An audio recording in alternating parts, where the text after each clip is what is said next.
Olá, tudo bem? Eu sou o professor Yudao. Bem-vindo ao quadro Seminário Internacional e Transdisciplinar de Taoísmo, Acupuntura e Mandarim.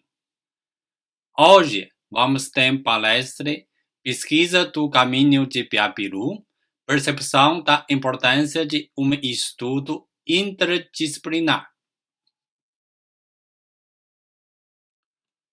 A palestrante é jornalista e escritora Rosana Bonzi.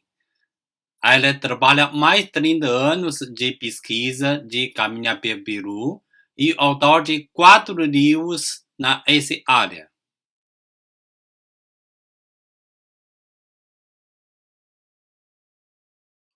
Pela questão de saúde, ela não pode apresentar a palestra ao vivo. Ela fez uma gravação de conteúdo para compartilhar esse belo conhecimento conosco. Então, oi para todos. Eu vou fazer uma palestrinha, aula, com o seguinte assunto. Pesquisa do Caminho de Biabiru. A percepção da importância de um estudo interdisciplinar.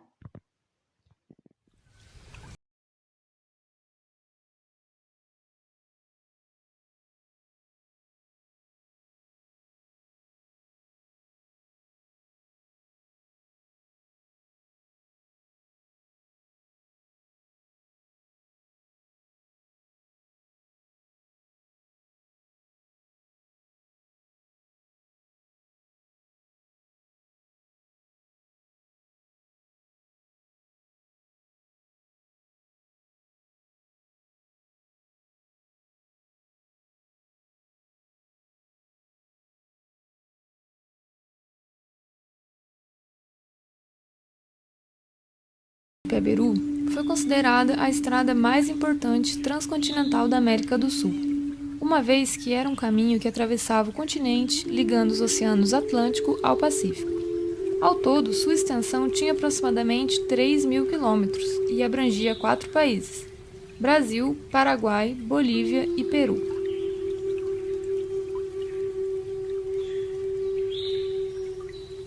Plural, sempre no plural, caminhos de Biabiru, que são vários ramais, percorria toda a América do Sul, tá? Uniu o Pacífico, o Atlântico, o Norte e o Sul. Essa estrada foi formada antes mesmo da chegada dos europeus a este território, caracterizada por uma profundidade de cerca de 40 centímetros, largura aproximadamente de 1,40 m, revestida por gramíneas específicas que impediam o crescimento de ervas daninhas e que se espalhavam por meio das sementes que grudavam nos pés e pernas dos caminhantes. A verdadeira história que acerca o caminho de Biabiru para sempre será um mistério para os pesquisadores. Não se pode afirmar a data da sua criação, muito menos afirmar quem foram seus idealizadores. E até eu defendo isso na minha tese de mestrado, né? Na minha dissertação de mestrado, que um dos grandes problemas da disseminação dos caminhos de Biabiru era justamente saber quem construiu os caminhos de Biabiru. Aqui em Biabiru mesmo, no Rio da Areia, a 2 km daqui, encontramos pontas de flechas que a Cláudia Emparelada, no Museu Paranaense, ela estimou de quase 5.000 anos. Pra gente ter uma ideia, que os Guarani, o Caigangue, chegaram aqui de 2.000 a 3.000 anos, então já tinha gente andando aqui. Então esses caminhos já existiam. A construção dele, eu não acredito que tenha sido feito por apenas um grupo étnico, eu acho que foi uma construção coletiva de traçados que se conectaram em algum momento da história, que o principal motivo era a mobilidade pelo território guairá. Isso acho que não há dúvidas, né? Que o principal motivo era a mobilidade, era a conexão entre aldeias, para viagens, para mobilidades como um todo, utilizada pelos indígenas. Rosana Bonzi, em seu livro sobre o Caminho de Biabiru, em 1996, coloca que uma das hipóteses sobre a formação deste caminho é que ele pode ter sido aberto por São Tomé, um dos apóstolos de Jesus. Isso se deu de acordo com um relato de indígenas que contavam que seus antepassados receberam a visita de um homem branco, que que chegou caminhando por meio das águas, sendo barbado e vestido com uma túnica suja. Segundo os índios, ele os ensinou diversos conhecimentos, como o plantio de milho, mandioca e erva mate. Esse relato também é conhecido pelos índios do Peru, contado de uma forma muito parecida. Outra hipótese é que o caminho poderia ter sido construído pela civilização dos Incas. Rosana Bond afirma que é notável algumas coincidências de que houve uma influência cultural entre os guaranis e incas, como por exemplo a flauta de pan dos Andes foi adotado pelos grupos guaranis e o consumo de erva mate típico dos guaranis foi adotado em algumas províncias incaicas. Os guaranis se apropriaram dos caminhos de Peru, por quê? Primeiro, pela religiosidade muito forte que eles têm. Eles usavam os caminhos de Peru para visitar os parentes e também para atingir a terra sem mal, o Imaraí, aquela iluminação. E eles eram muito ferozes. Quando eles chegaram aqui, vindo da Amazônia, principalmente, do sul, eles empurraram os caigangues que estavam aqui para baixo e tomaram conta de tudo e tomaram posse desse caminho. Mas esse caminho já estava sendo usado lá antes mesmo do descobrimento do Brasil, entre aspas, né? Então é um caminho muito antigo que a gente até hoje não sabe quem construiu. Mas foi usado por jesuítas, bandeirantes, portugueses, holandeses e também pelos próprios indígenas. É importante destacar que é um caminho que foi construído de forma muito inteligente, né, aproveitando aí as características geográficas do relevo, evitando localidades de difícil transposição, serras e morros, escarpas. Então sempre é um caminho que foi traçado por locais estratégicos, né, em espigões, aí, divisores de drenagem, interfúgios, em outros momentos cruzando rios, onde existe ali cascata que é transponível pelo menos em algum momento do ano, dependendo do regime pluviométrico.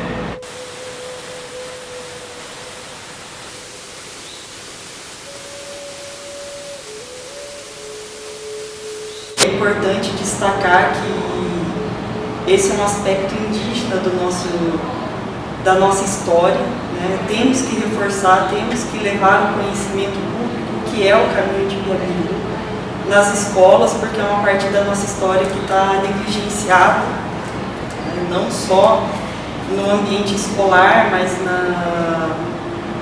negligenciado na sociedade como um todo, que desconhece a importância desse caminho, que desconhece toda a história que existe por trás, uma história muito rica.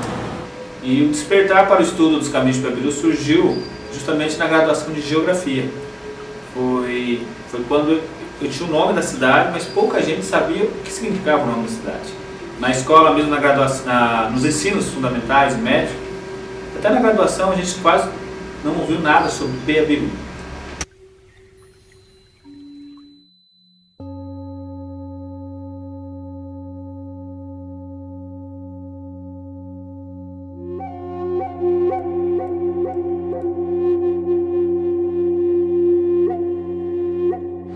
E a gente foi pesquisar.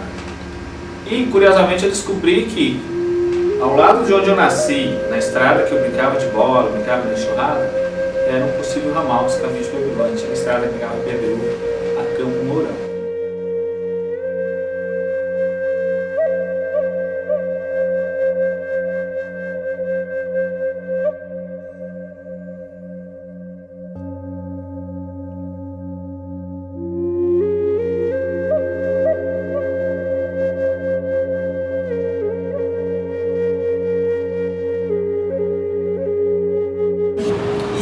Ficar reforçado na memória a importância que ele teve e a importância que ele deve ter ainda hoje, né? Alguns projetos que tentam retomar como roteiro turístico é também importante, porque leva esse conhecimento ao público geral, que acaba não tendo acesso à história mais formal, à história acadêmica, como quem está dentro da universidade.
Sem falar que incentiva ele a preservar mais a natureza, a preservar o local que ele mora, para o turista achar mais bonitinho. O turista traz renda, sei lá, de repente a dona de casa, alguém pode fazer um artesanato, alguma coisa. Ele traz um desenvolvimento, sabe? Pelo potencial turístico da coisa. E muita comunidade, tipo, para fugir só de um setor, não ficar só dependente de um setor econômico, é legal você explorar o turismo. Se a gente tem esse potencial, a gente pode fazer isso. E a gente tem bastante rio, tem bastante cachoeira, então até para, junto com o caminho de Piabiru, aí pensar um pouquinho maior, se vincular até um turismo de aventura, um ecoturismo, tudo vinculado ali com o caminho. Então pra gente é bem interessante a gente souber explorar isso, a gente, claro, com consciência, com respeito às comunidades nativas, as comunidades tradicionais, a gente souber respeitar isso e principalmente o meio ambiente, eu acho que é bem bacana, acho muito importante pra gente como morador, como produtor aqui da área, sabe, da região.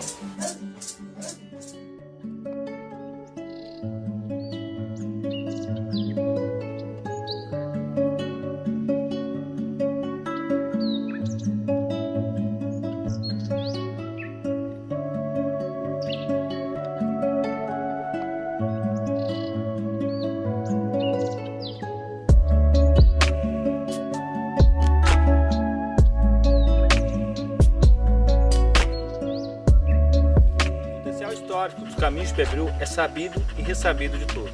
Todavia, o potencial turístico dos caminhos de Piabiru há pouco tempo veio à tona. Foi aí que nós criamos o projeto Caminhos de Piabiru, História, Cultura e Turismo, a explorar positivamente esse potencial cultural e turístico reprimido na nossa região e na nossa cidade.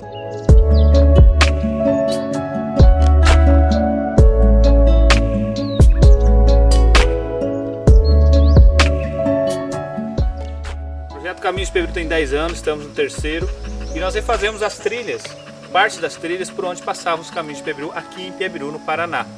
Recebemos cerca de 15 mil visitantes nesses 3 anos de vários países, cidades, estados e houve uma transferência de PIB para o nosso comércio, restaurantes, padarias, o conhecimento da cidade e justamente a criação do sentimento de pertencimento da população.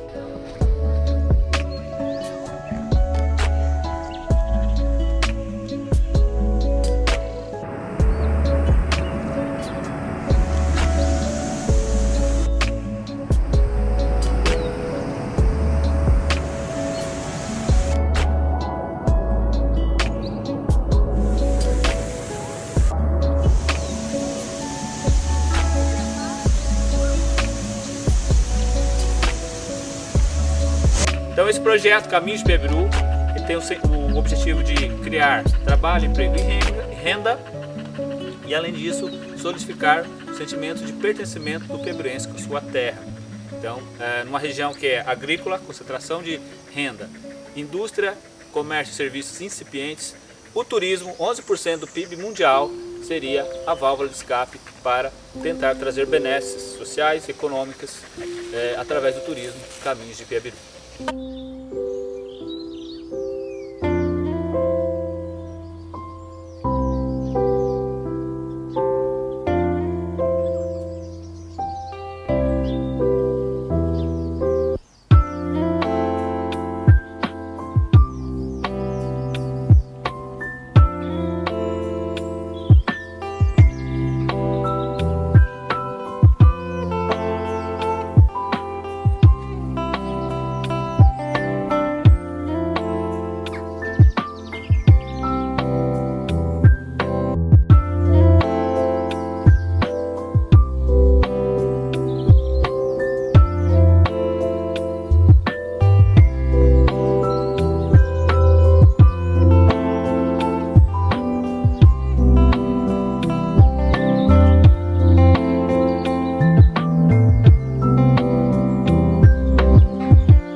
Essa proposta de desenvolvimento do turismo de base comunitária teve como referência o Caminho de Piabiru e seu resgate histórico e cultural com o objetivo de propiciar uma melhor qualidade de vida à população local e também que isso gere uma conscientização da importância da preservação ambiental e cultural dos caminhos de Piabiru.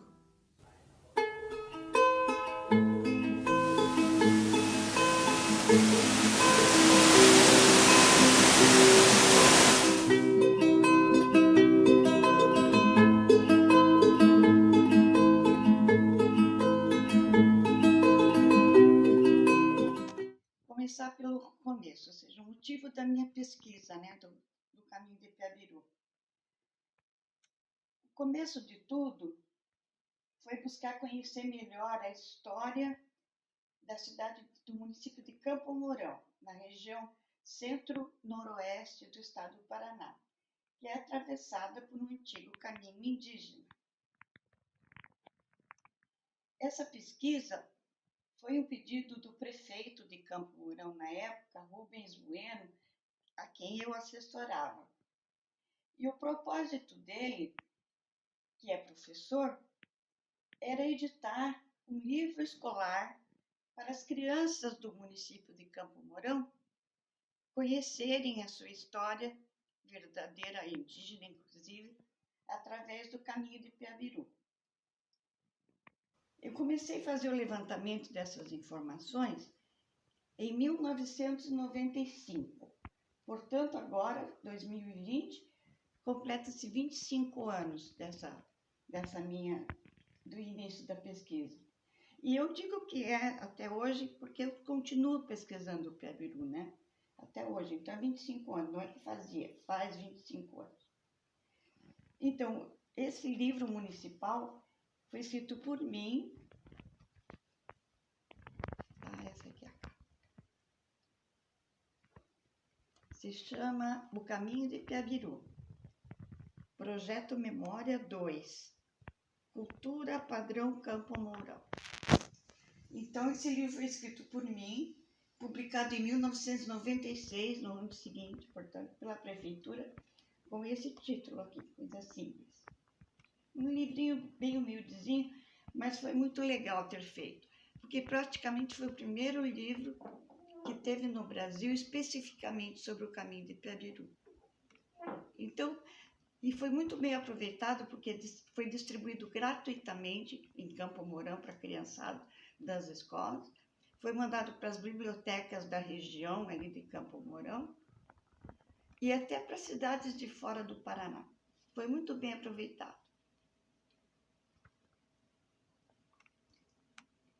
Então, a região de Campo Mourão, ela é abundante em fatos históricos relacionados ao caminho de Piabiru. Por exemplo, ali naquela região de Campo Mourão, portanto, centro-noroeste do Paraná, existe até um município com o nome de Piabiru. Esse município criou um museu municipal sobre o caminho e hoje também desenvolve um projeto cultural, educacional e turístico sobre o assunto, como a gente acabou de ver no documentário que abriu essa aula. Outro exemplo da presença do piabiruana ali na região, coisas importantes.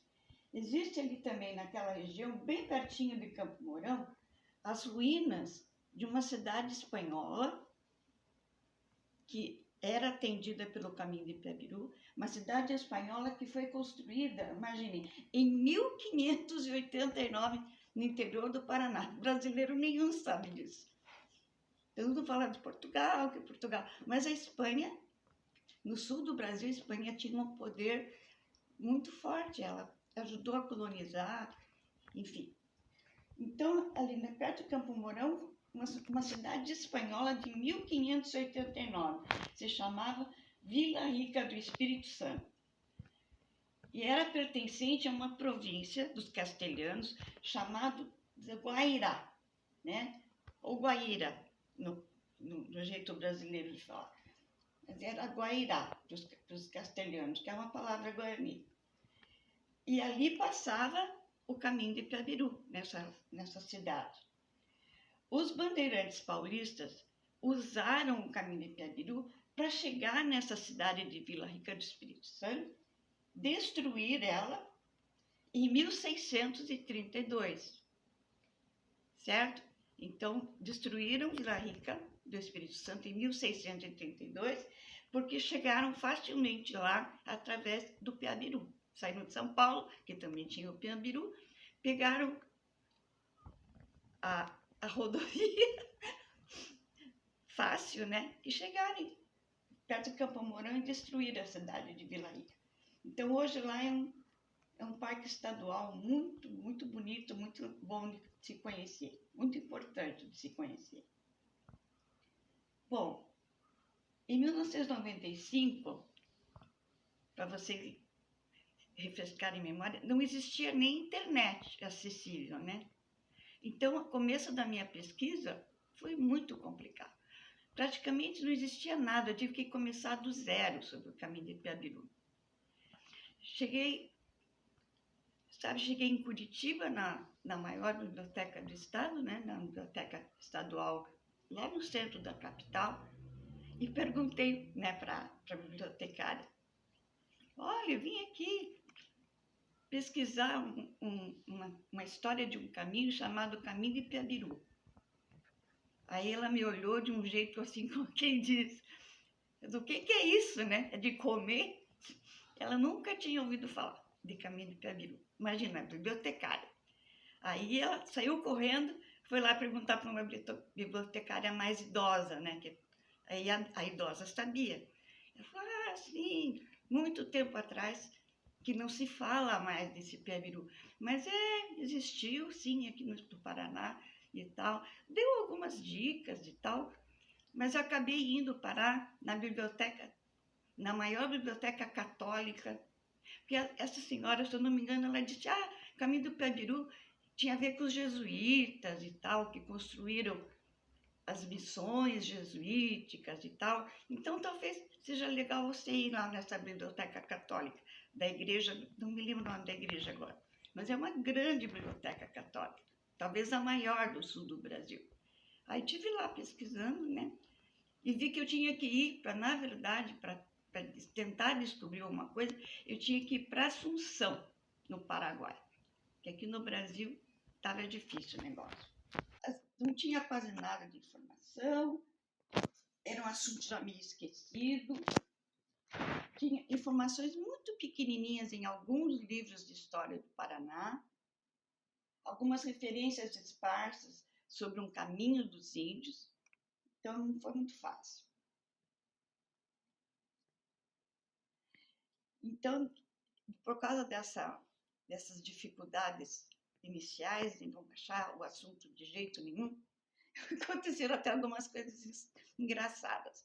Por exemplo, eu voltei para Campo Mourão e falei para o Rubens Bueno: olha, eu para descobrir alguma coisa, eu vou ter que ir lá para Assunção, no Paraguai. Ele me olhou sério, eu falei: sim, porque é coisa de jesuítas e tal, tem que pesquisar lá nos arquivos do Paraguai.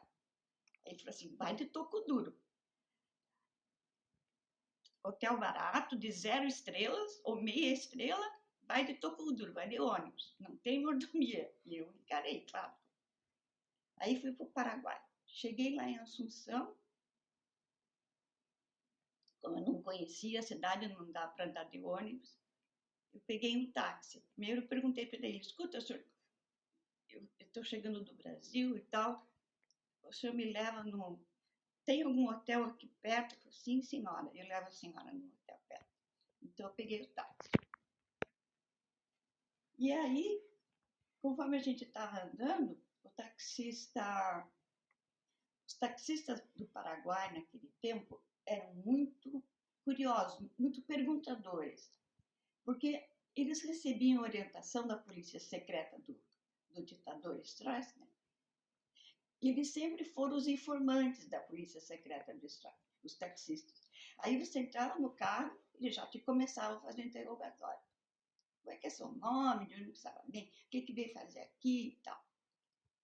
Daí ele perguntou, né, quem eu era, tal. Eu disse que eu trabalhava numa prefeitura, eu estava fazendo. E aí já comecei a me lamuriar: ai, senhor, eu estou fazendo uma pesquisa, mas não estou achando nada. Por isso que eu vim para cá.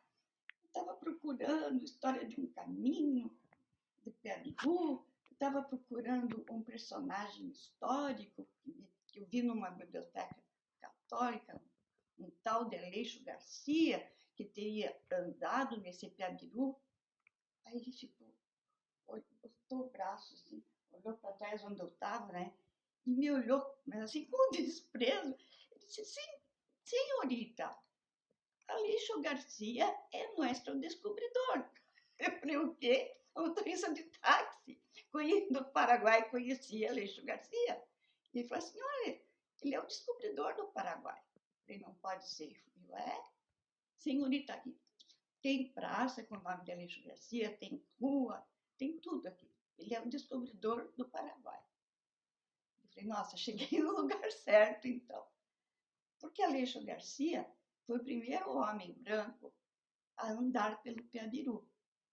Os índios guaranis levaram esse Aleixo Garcia. Ele é um náufrago, naufragou aqui em Florianópolis, provavelmente em 1516, por aí. E ele foi adotado pelos índios guaranis daqui, salvo, né? Ele e alguns companheiros que estavam se afogando. E aí ele ficou morando com os índios, né? Aqui em Palhoça, na Baixada do Maciambu, ali, Morro dos Cavalos, ali naquela região. Por sinal, homologação já ao Morro dos Cavalos. Então ele ficou ali, né? Morando, esse Aleixo Garcia, esse náufrago.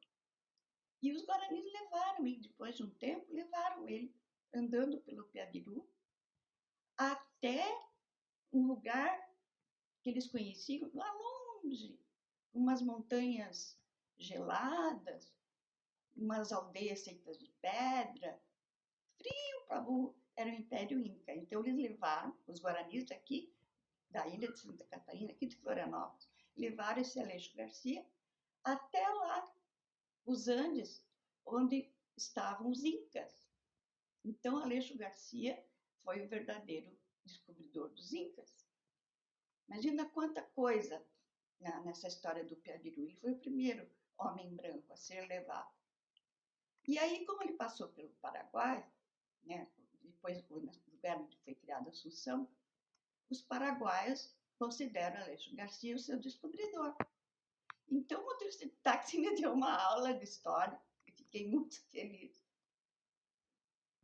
E tive muita sorte em Assunção.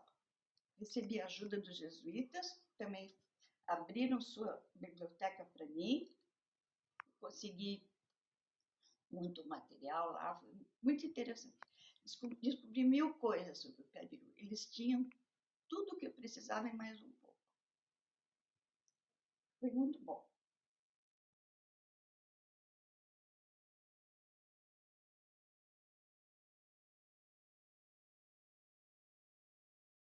Então, o que eu descobri pesquisando o caminho do Piabiru?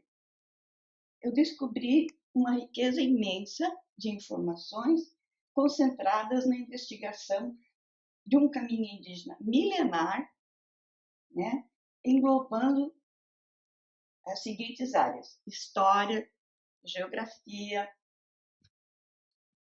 hidrografia, cartografia, arqueologia, porque eu tive que estudar, inclusive, os desenhos das pedras, né? As inscrições rupestres, as gravações rupestres, até isso tem a ver com o Piabiru. Eu tive que me aprofundar um pouco na arqueologia, nessas outras áreas que eu estou falando. Antropologia também, astronomia indígena, tive que estudar um pouquinho, porque, segundo um professor do Paraná, um físico, né, o senhor Germano Bruno Afonso, ele descobriu, ele também é parente ele fala Guarani, inclusive ele tem Guarani no sangue, ele era professor de física da universidade, e ele descobriu que o Piabiru tem o traçado da Via Láctea, e ele é astrônomo, né? Então ele descobriu isso, que o traçado do caminho do Piabiru é igual ao da Via Láctea. E a Via Láctea também é um caminho, né, do céu. Via Láctea, estrada de leite, né? Estrada láctea. E o Piabiru é o mesmo traçado.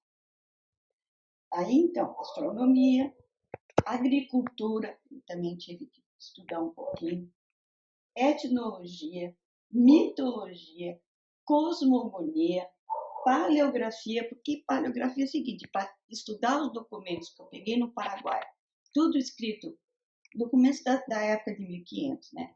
Escritos na linguagem de 1500, com aquelas letras todas, tal, você tem que acabar estudando um pouquinho de paleografia para poder entender, né, o que estava escrito naquela documentação toda.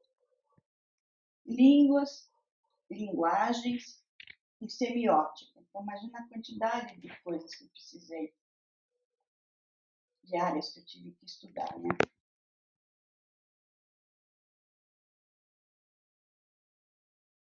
Qual foi a conclusão da pesquisa? Bom, as principais conclusões da pesquisa sobre o caminho do Piabiru foram: 1.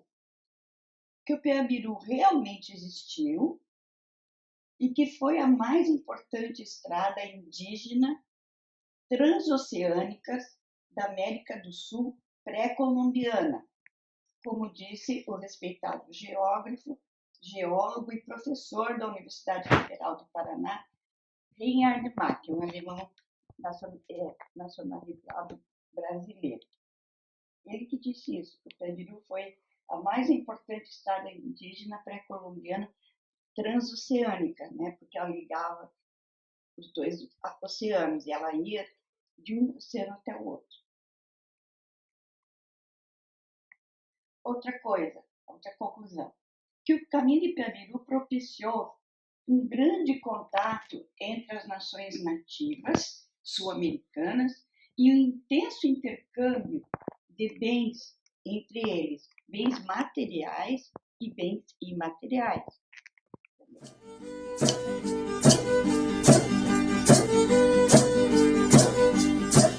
Outra coisa, outra conclusão, que o caminho de Piabiru moldou a existência e o perfil histórico e cultural dos estados de São Paulo, Paraná, Santa Catarina, Rio Grande do Sul, Mato Grosso do Sul, esqueci de botar, Mato Grosso do Sul também, tem pedaço do Piabiru importante dentro do Mato Grosso do Sul. E também mudou a existência e perfil de boa parte da América do Sul. Por exemplo, Assunção, né? Então, Samaipata, que é uma ruína inca e guarani que está na Bolívia. Então, o Piabiru interferiu também no noroeste da Argentina, também tem presença do Piabiru lá, Bolívia, como eu já falei, Paraguai, boa parte.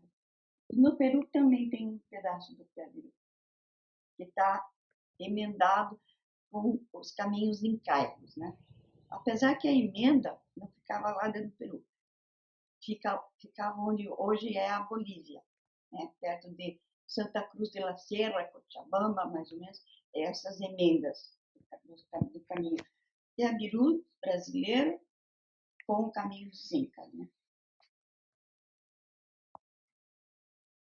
Uma outra conclusão da pesquisa é que também existiu um Piabiru litorâneo, com cerca de 1.500 quilômetros de extensão, que era muito usado por índios nos tempos pré-cabralinos, beirava o Oceano Atlântico, ligando o Rio Grande do Sul ao Rio de Janeiro. Então é o seguinte, foi feita até essa revista aqui, uma parte para falar desse. Novidade histórica, existiu um ramal litorâneo. Essa aqui é a revista Cadernos da Trilha.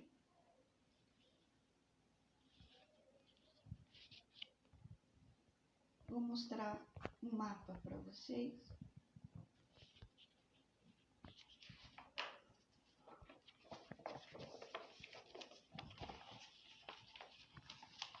Não sei se vai conseguir pegar esse mapa aqui. Uhum.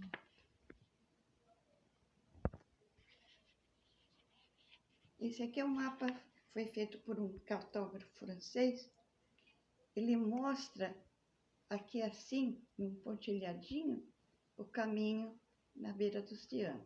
Começa no Rio Grande do Sul, pouco perto da Lagoa dos Patos, e vem beirando. Esse mapa, ele é de 1700 e pouco, mas ele pega informações de 1600 e pouco. E ele vai até o Rio de Janeiro. Deixa eu tirar. Se você quiser pegar o nome, inclusive do pesquisador que achou esse mapa. Tá?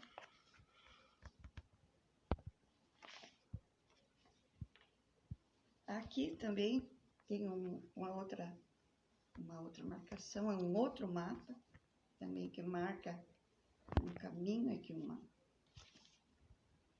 mas aquele outro é mais correto que esse. Esse aqui já entra outros detalhes. Espera só um pouquinho que eu vou ter mais umas coisas do caminho do litoral para mostrar para vocês.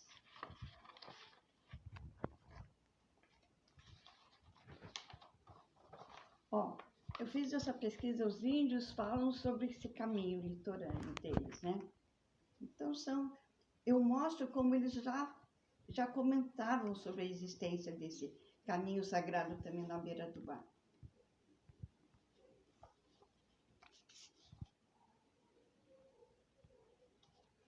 E aqui também tem uma coisa interessante. Olha aqui.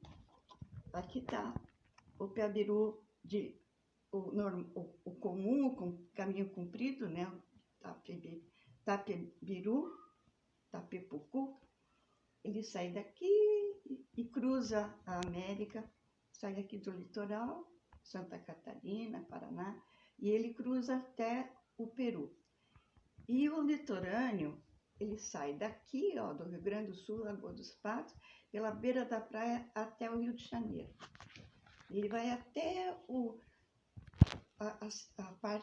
a região oeste do Rio de Janeiro. Ali na Santa Cruz, onde foi uma fazenda jesuítica, chamada de Fazenda Santa Cruz, parece que tem um bairro no Rio com esse nome. E aqui embaixo tem uma coisa interessante, ó. Já mostro mais de perto. Acampamento Guarani, atual, na beirada do oceano, no estado do Rio de Janeiro. Eles continuam indo, ó. O Guarani costuma frequentar os lugares que eram dos seus ancestrais. Certo?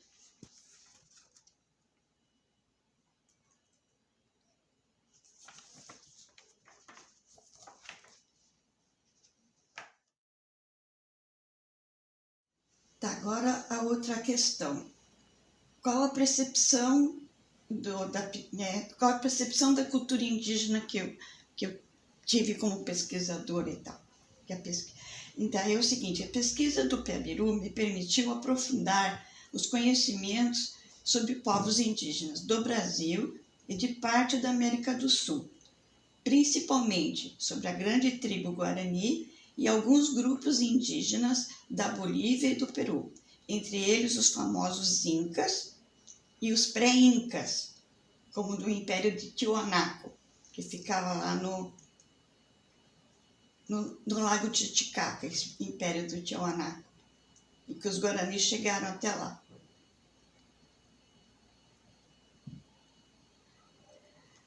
A percepção maior, no entanto, foi a dimensão do contato entre os Guaranis e os Incas propiciado pelo Piabiru. Um contato que foi muito maior do que se pensa, com influências mútuas, de lado a lado, importantíssimas, porém quase desconhecidas no Brasil. Estas interinfluências se deram em vários âmbitos, no âmbito cultural, no tocante a hábitos, costumes e crenças. Alguns exemplos. Na vestimenta, por exemplo, o uso de uma túnica feminina, a tipói, que era Inca e era Guarani. Tem até uma foto aqui, para mostrar para vocês a tipói.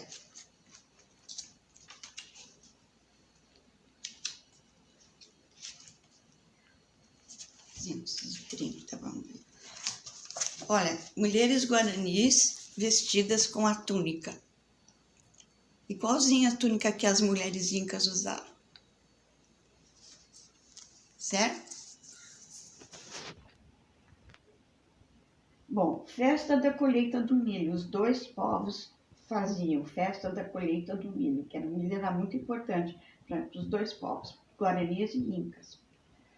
Os incas usaram, inclusive, a troca de sementes, os seus contatos desses povos, né?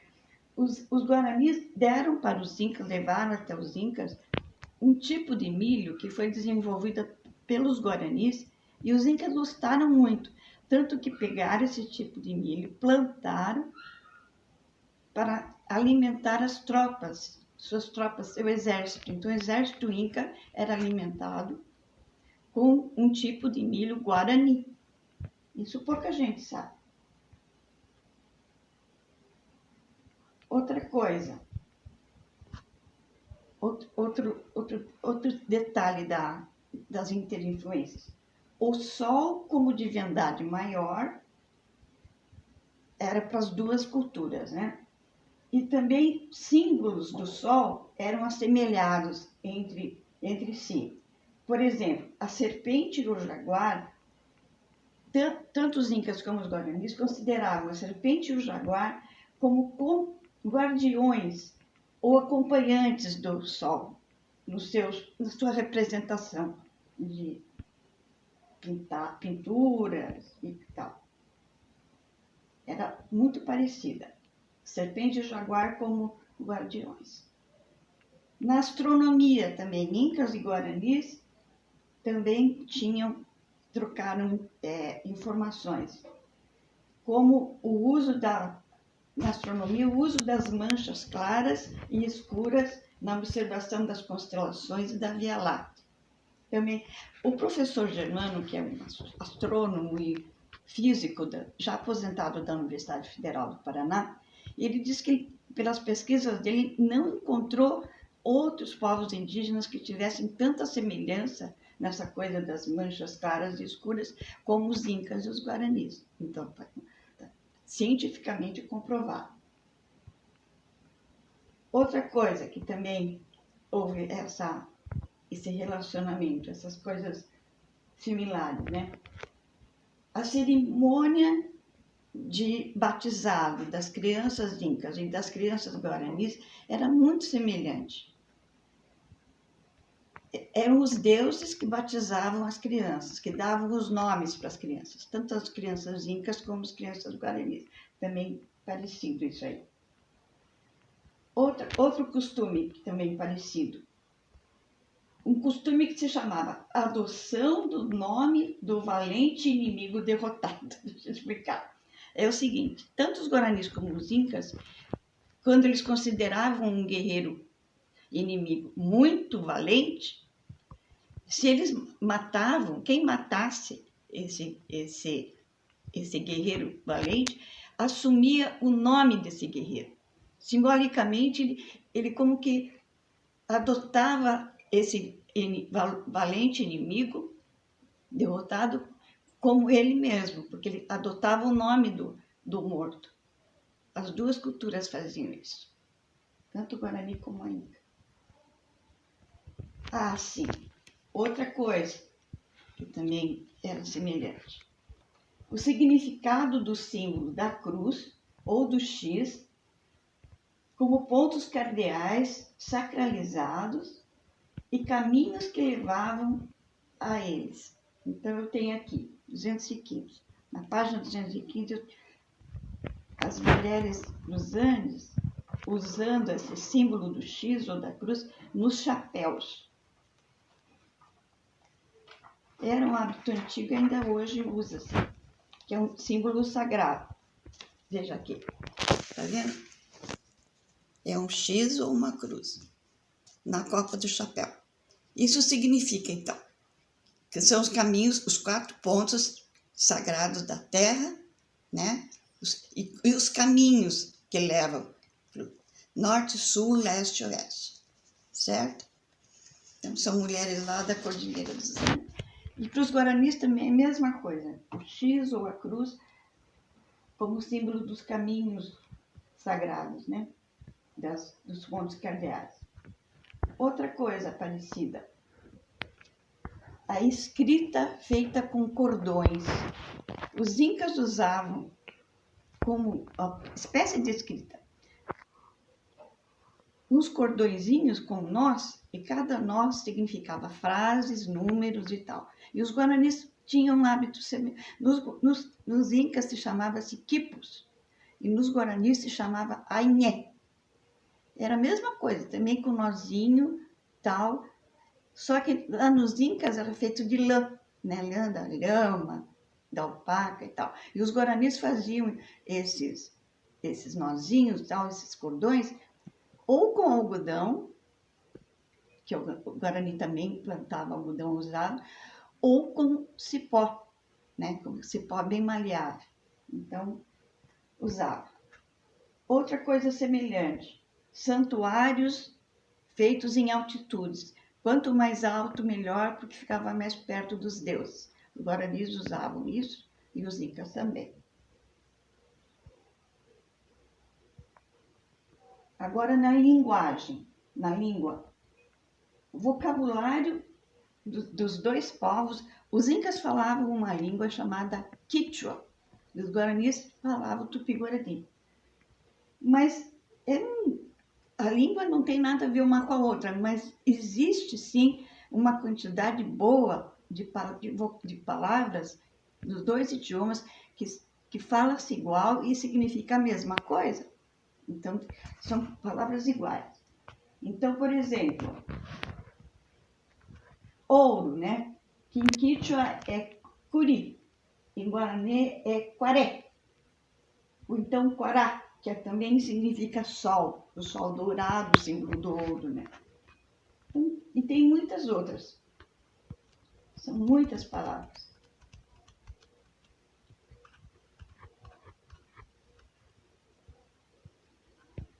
Uma coisa importante nessa questão das relações entre os povos, esses dois povos.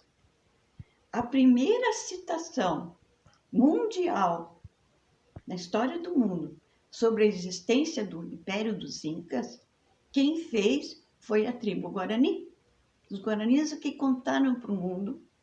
Os guaranis aqui de Santa Catarina, ali do Macembu, Morro dos Cavalos, ali, que já existia aldeia, eles que contaram para os navegadores que existia um lugar longe, que eles iam lá através de um caminho, que era um lugar muito frio, muito alto, que tinha aldeias feitas de pedra, que tinha muitos objetos que brilhavam, parecia o sol e a lua, ouro e prata, né?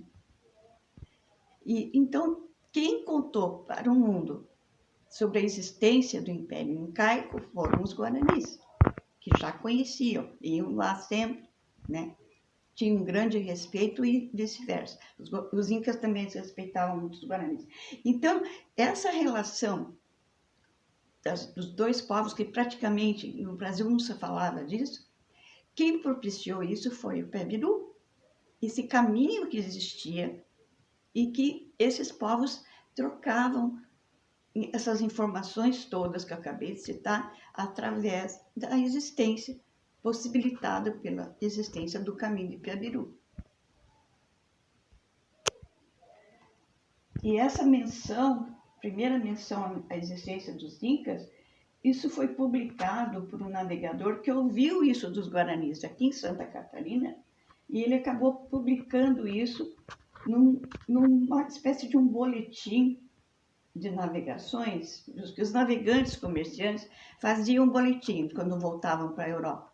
E ele fez um que foi publicado na Alemanha, que se chamou Nova Gazeta da Terra do Brasil. Foi publicado em 1514, imagina. Os incas só foram oficialmente descobertos pelos espanhóis em 1532. Essa menção de 1514. E o Aleixo Garcia, aquele náufrago que os guaranis levaram até os incas, ele chegou lá bem antes de 1532, ele chegou antes dos espanhóis, ele chegou uns 8 anos antes, depois que os espanhóis chegaram. e o mundo soube em 1514. Mas eles não tinham nem ideia o que era aquela civilização riquíssima e sábia. Outra questão. O que a gente pode aprender com essas culturas, né? Tanto com a cultura guarani quanto com a cultura inca, temos a aprender a sabedoria discreta, a humildade, a consciência de ser pequeno e ser gerido por energias maiores. Outra coisa, a generosidade.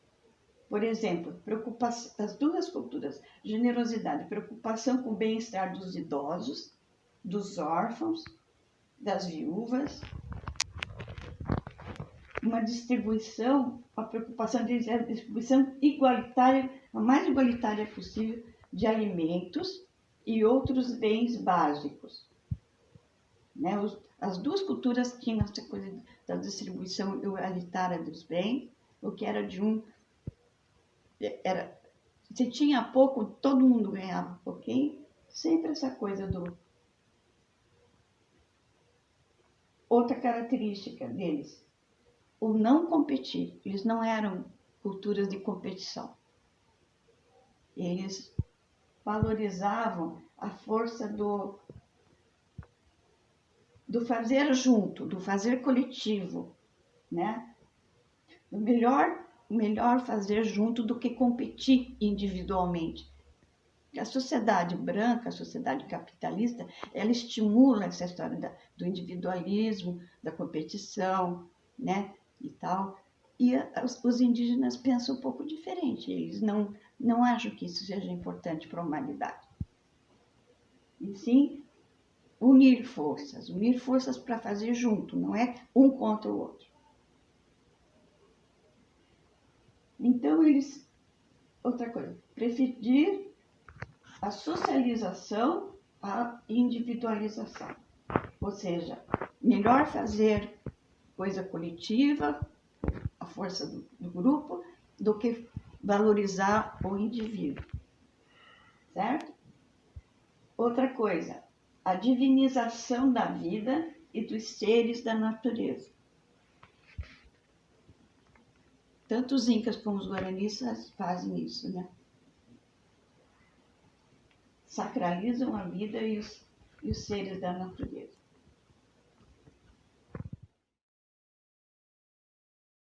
Bom, sobre a questão da bibliografia,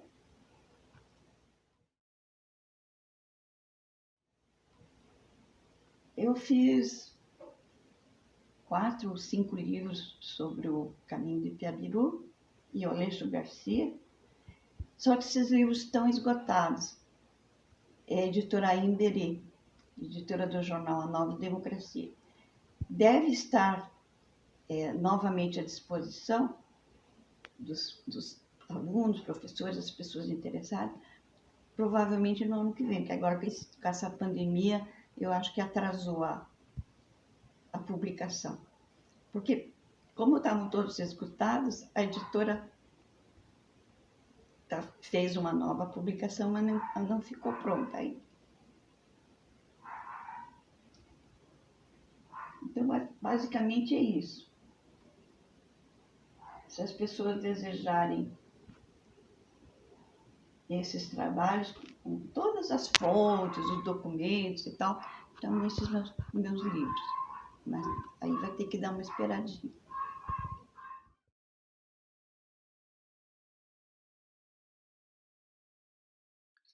Chegou ao final da palestra. Agradeço muito a participação da Rosana Bonde, uma bela pesquisa sobre caminhar Peru. Igual o professor Jaci falou, né? O americano sul é uma Oriente de Oriente.